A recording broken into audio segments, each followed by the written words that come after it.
Hello and welcome to the Success Story series. We have with us Aditya Vanzari. Over to you, Aditya. Please introduce yourself.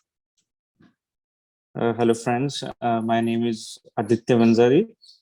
I have taken the IELTS recently in the general training module. And to brief you all, frankly speaking, like PrepTU team has been of tremendous support during the entire preparation for IELTS. And previously, I've taken IELTS a couple of times, but I could not get the sufficient band score in the individual sections. So I had to take it again. Frankly, this was my third time I took the IELTS in the last 4 years. And this time the score which I've got is well balanced in all the sections. And it has also helped me to improve my CRS score tremendously. My scores are like 8 band each in listening and reading, and 7.5 band in speaking, and 7 band in writing, which is overall of 7.5. All right, great. So you have scored CLB 9, which is amazing. So what were your strategies? How did you prepare for it? See, first and foremost, I think attending regularly all the classes of PrepU also helped me. With my previous 2 attempts in IELTS, I found a bit of weakness in the listening section. So I gave myself a lot of time to prepare for the listening section. Because in this section, it's not only about your listening skills, but it's about your alertness. True. Like how alert you are to the entire conversation and how quickly you grasp and pick out the keywords, and also sync the audio to the text in front of you. Absolutely. So you have to be very, you have to be on your feet all the time to try and get maximum correct answers. And it indeed helped me. I PrepU team, they recommended me to solve all the Cambridge tests, which I did. So my first goal was to maximize the practice in listening section, in which I thought I had potential to improve a lot. And certainly, like from my last attempt, it was like 6.5 band. From there, I could improve to 8 band in listening. So that's 1.5 band increase. Amazing. Okay. So what about reading? About reading, frankly speaking, I gave few tests again in Cambridge and followed the regular classes of PrepU. But personally speaking, I was not so worried about reading because in the previous 2 attempts as well, I had got 8.5 band. Oh, nice. So this time I got 8 band. I was a bit disappointed because I thought that 8.5 band was sure for me, maybe. But since the scope of error in reading is very less, like if there are 2 answers are wrong, you get fall away into the 8 band straight away. With 1 wrong answer, you get 8.5. With 2 wrong answers, you straight away go to 8 band. While in case of listening, it is like the tolerance is slightly higher. Even with 1 incorrect answer, you can get 9 band in listening. And 3 incorrect answers, you can get 8.5. So maybe some things have gone here and there, but when I gave the exam, I was even hoping of a 9 band, 8.5 or 9 band. Oh, all right. So that's another story.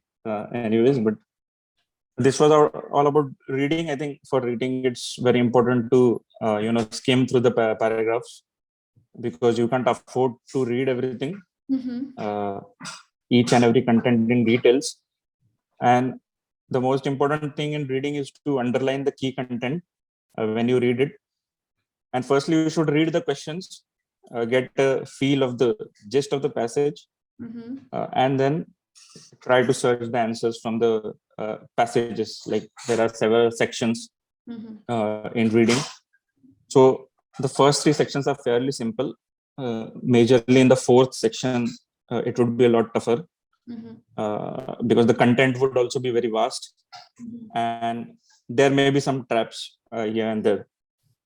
But once you practice all the tests, the Cambridge tests is the minimum, I think. Mhm. You practice them all, then you get aware about the types of questions and the traps and the level of difficulty of the questions. Okay. So practice is the key, be it reading or listening. uh, Daily practice is the key. And then about speaking, Mhm. I took mock tests that helped me a lot, Mhm. because last couple of times when I gave speaking, I was around the 7 band range. But Mhm. with the mock tests, it helped me to get feedback from the examiner, Mhm. which is very important, to avoid the mistakes what you have been repeating True. in speaking. So for speaking, the best way is to give Mhm. mock tests with a qualified examiner and get their feedback and work on your weaknesses and improve those. So Absolutely. speaking is best way. It can be solved that way. Now, as far as writing is concerned, I got a 7 band. Last time it was 7.5, a slight drop. Mhm. But again, practice is quite necessary in writing. And I Mhm. must admit, I mean, I was not able to fairly devote much time to writing this time, Mhm. which may also have affected the score slightly, but still it's an acceptable level Yeah, it's in the for range. writing. Yeah, Mhm. but it is a section. Maybe it's with regular practice we can get like 7.5 to 8. We can target the 8 band. Mhm. Obviously, because we are not so used to writing. Maybe even with one or two spelling mistakes or some grammatical errors, it can pull down the score. Hmm. So that's So fine. the tolerance level is quite less for writing. Yeah, you can make some Yeah. silly mistakes and still not get penalized for it. But then, if you are making habitual errors, then of course it's going to impact you adversely. Having heard you so far, first of all, thank you for all the information. I would like to ask this question: how many Cambridge tests did you solve for listening as well as reading? Since you have mentioned quite a lot of times that you need to solve all of them. I'm pretty sure you weren't solving all of them. See, for listening, I solved starting from Cambridge test number 11 to 16. I solved like Mm-hmm. 6 into 4 24 tests for Mm-hmm. listening. Mm-hmm. For reading, I didn't solve so many because I was comfortable in that section, Mm-hmm. having got a very good score. So Mm-hmm. it also depends on what are your Is it weaknesses correct? and strengths. Like if particular section is your strength, then you don't need to devote A much lot. time on that, because it will come good to you uh, if it's your strength. But for sections where you're not so much comfortable, then you should practice them a lot, I think. Okay. So again, So when you reading all was the about eight books, tests. 8 tests. So 8 to 10 tests, or if you are really weak in listening, let's say he was at 6.5 and he wanted to improve and be doubly sure that he, exceeds 8 band in listening. That's the reason he attempted around 20 plus. So you need to see where you stand and how much practice is needed. Don't blindly keep solving all the questions. It's not your syllabus. It's not like you have to complete all the 16, 17 books. That's not the case. You can do a couple of tests. You can probably practice 5 to 10 tests of both listening and reading, and that could be more than sufficient. You don't have to put a tick mark on each and every book. So that's something that everyone should understand. And then I would ask you the same question or a similar question for writing. How many essays or letters did you write? To be very honest with you, I have not written anything. Maybe one essay and one letter specimen, uh, No. like one each. It was just to identify the structure.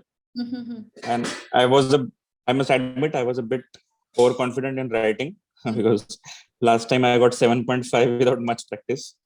Oh. And sometimes it's not so good to be overconfident. Maybe some mistakes here and there can pull down the score. But Mm-hmm. still, having said that, it's a wrong precedent. uh, I mean, an individual must assess his strengths and weakness and prepare accordingly. So it's better to attempt more, because with the limited time I had, so I had to strategize it accordingly and focus on my weaker sections, Mm-hmm. which was majorly listening and speaking. So Mm-hmm. for speaking, I attended 4 mock tests Mm-hmm. with preview. So it helped me to get the feedback and improve on my weaknesses. Yeah, you probably got to know where you are strong and then where you're weak, especially on the four parameters. So that's really important.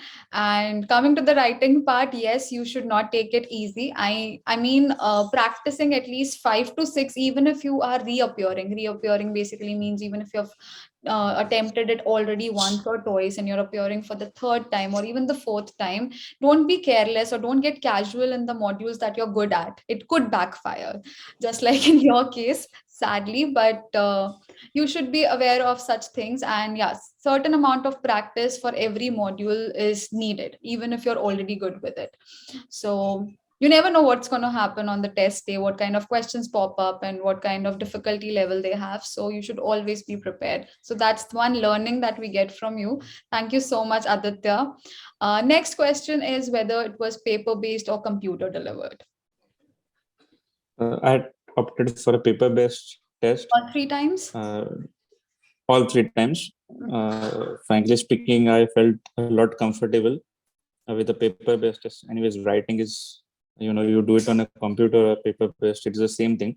Mhm. But what I feel is in listening, it gives you more benefit simply because you can skim through the questions even before the audio starts. You can skim through, they give you some 10 seconds or 30 seconds, if I'm not Second. wrong, to skim through the, yeah, to skim through the section.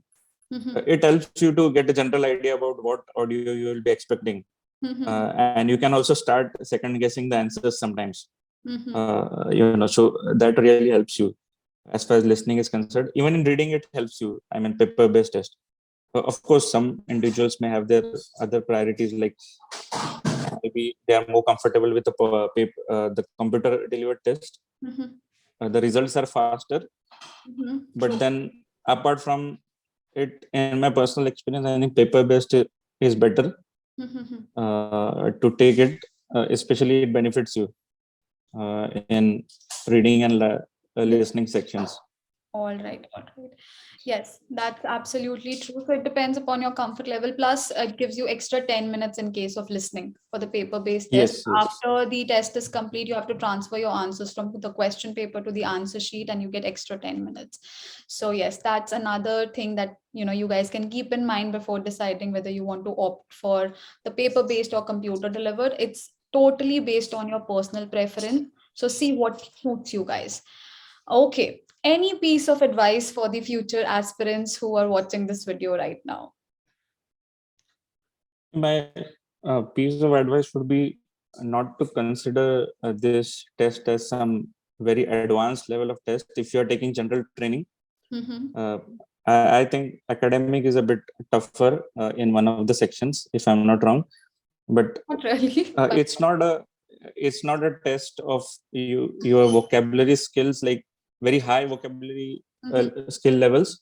So Mm-hmm. there is a general strategy for each and every section, and practice is one of the best strategies, as always, like practicing and then setting a individual goal for each section, like Mm-hmm. what band you want to reach, and then uh, giving a real-time mock test situation, like, Mm-hmm. and then evaluating where you're going wrong and trying to improve on those. It will help a lot. And Absolutely. apart from it, if you have a disciplined way of studying, which prep you team can help, Mm-hmm. generally, like with the regular classes, so at least it sets a discipline within you to solve the questions on a regular basis, Mm-hmm. which is difficult sometimes if you're trying to study all alone. Yes. So if you're a working professional, usually I've seen this issue with a lot of working professionals wherein they don't find time and they are struggling to create a schedule for themselves and a routine which they can follow. So yes, we can help you in assisting we can assist you for that, and we can help you out in completing your homework timely manner and also get the feedback. So that kind of creates a structure and order for your routine life, and that way you can also balance your work as well as your preparation. So that's there. And as Aditya rightly mentioned, it is not any advanced test. It is just an English proficiency test wherein they're just assessing your English skills on different factors like listening, reading, writing, and speaking. So your skills are being assessed, and they just want to see whether you can survive in an English speaking country or not. And you just have to cater to those particular requirements. That's it. So you just have to focus on providing the examiner with what they are looking for. And easy peasy, it's all done.